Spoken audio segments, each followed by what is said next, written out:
विधानसभेच्या जागांवरून महाविकास आघाडीत वाद होण्याची शक्यता। विधानसभेच्या 5 जागा लढणार असल्याची विश्वजित कदमांची घोषणा। लोकसभेत सोसाव्या लागलेल्या त्रासाचं लवकरच जाहीर सभेतून उत्तर देणार, विश्वजित कदम यांचा इशारा।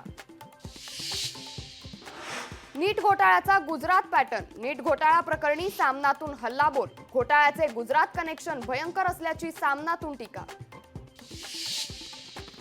नीट परीक्षा आयोजित करताना कोणताही गैरप्रकार किंवा अनियमितता खपवून घेणार नाही, केंद्रीय शिक्षण मंत्री धर्मेंद्र प्रधान यांचा इशारा।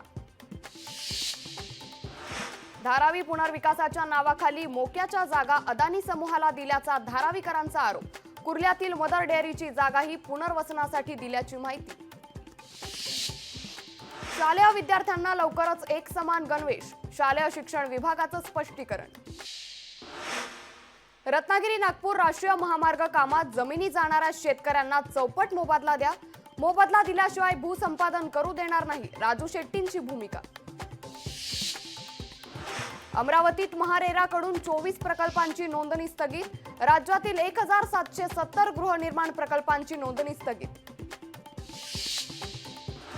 छत्रपती संभाजीनगरमध्ये महानगरपालिकेच्या 40 आरोग्य केंद्रांपैकी 39 केंद्रात अग्निशामक नियंत्रणेचा अभाव। अग्निशामकच्या फायर ऑडिटमध्ये धक्कादायक प्रकार उघड।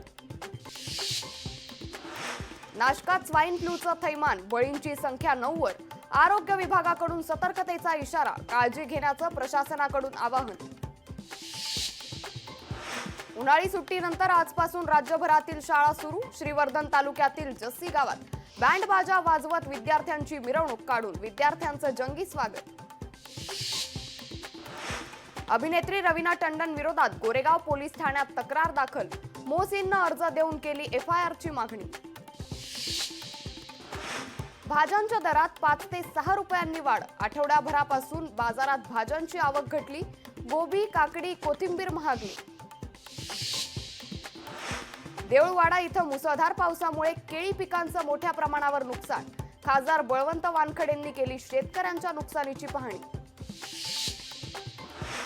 जळगाव जिल्ह्यात 15 दिवसांपासून वादळी वाऱ्यासह पाऊस। वादळी पावसानं केळी बागा झाल्या उजाड। कृषी विभागाकडून पंचनामे करण्याचं काम सुरू। सिक्कीममध्ये मुसळधार पावसाचा कहर। 6 पेक्षा अधिक जणांचा मृत्यू तर 1200हून अधिक पर्यटक अडकल्याची माहिती। प्रशासनाकडून नागरिकांना सतर्कतेचा इशारा।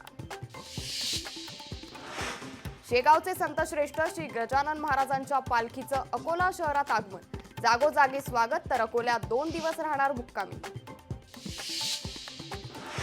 देशाप्रमाणेच परदेशातही मोठ्या उत्साहात शिवराज्याभिषेक सोहळा साजरा।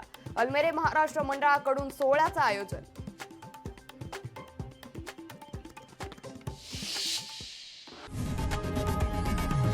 लोकशाही मराठी ऐका, पहा, जागरूक रहा।